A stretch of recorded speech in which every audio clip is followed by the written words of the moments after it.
I'm Joshua Bonsiaguelo and welcome to my YouTube channel. So for today, we were dealing with 3x3 Rubik's Cube and I'm gonna teach you some patterns and techniques to solve it. So let's go! In solving 3x3 Rubik's Cube, there are three primary components. These are centerpiece, edge piece, and corner piece.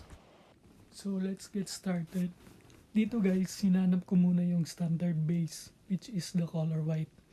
Then, hinanap ko din yung mga edge pieces na may color white. After kong mahanap sila lahat, gagawin ko na yung move na cross or the first step, the cross. So ayun guys, may nahanap tayo.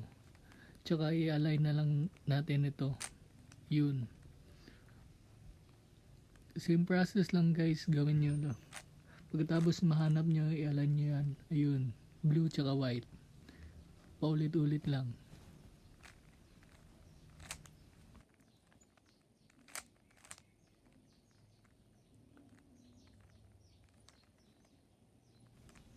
So last one na lang.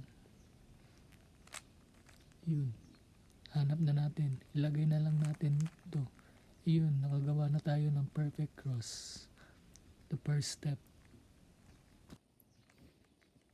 Pagkatapos natin sa first step guys, let's proceed to the first layer. Dito guys, hanapin muna natin yung corner pieces na may color na white. Since yung white guys nasa taas, ang main goal natin is ilagay sa gilid. Up, right, down. Yun. Nalagay na siya sa gilid guys.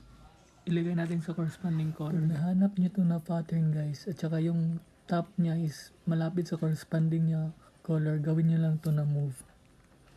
Up, left, down. So ayun guys, may white naman sa top. Gagawin nyo lang yung same process. Main goal is para ilagay sa gilid. Then, ayun, pattern. Do the same move. Up, left, down.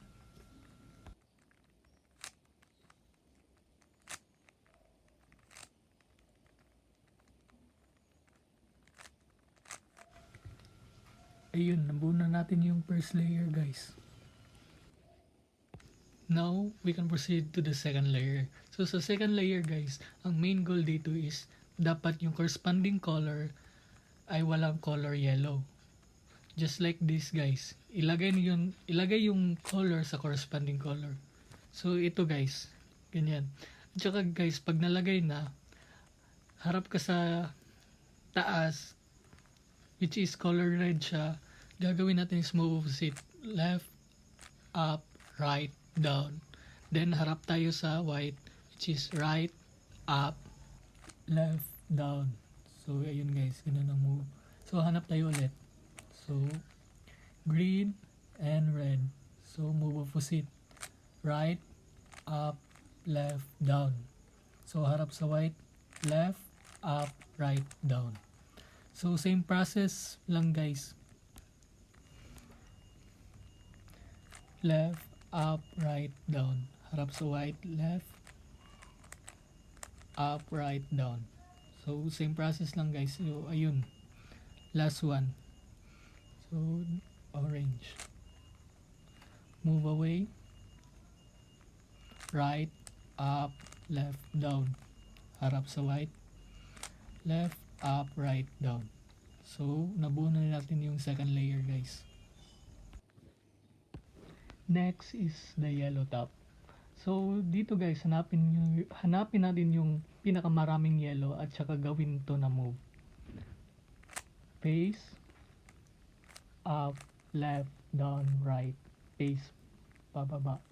So, dito guys, ang main goal natin is makabuo na fish na pattern guys. So, ang nabuo pa natin is the cross.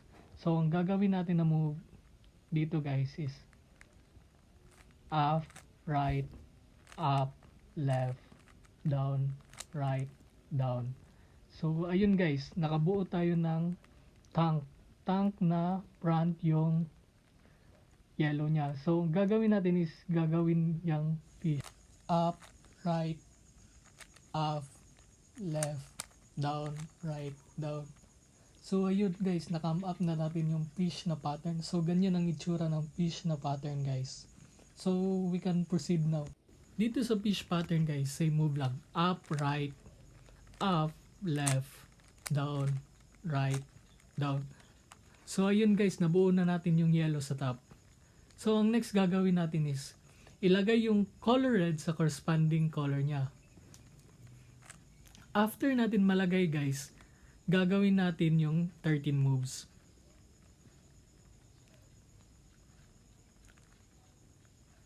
Up, left, left, down, right, up, left, left, up, left, down, right, down. So ayun guys, we can proceed now sa final pattern na guys.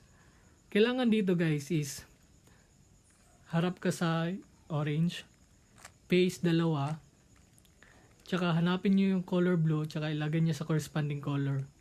So, left, left, up, dalawa right, tsaka down sa middle, then right. So, ayun guys, nabuo na natin yung cube. Congratulations! Just keep practicing guys. Thank you! And those are my patterns and technique to solve it. I hope you learned something. God bless and thank you.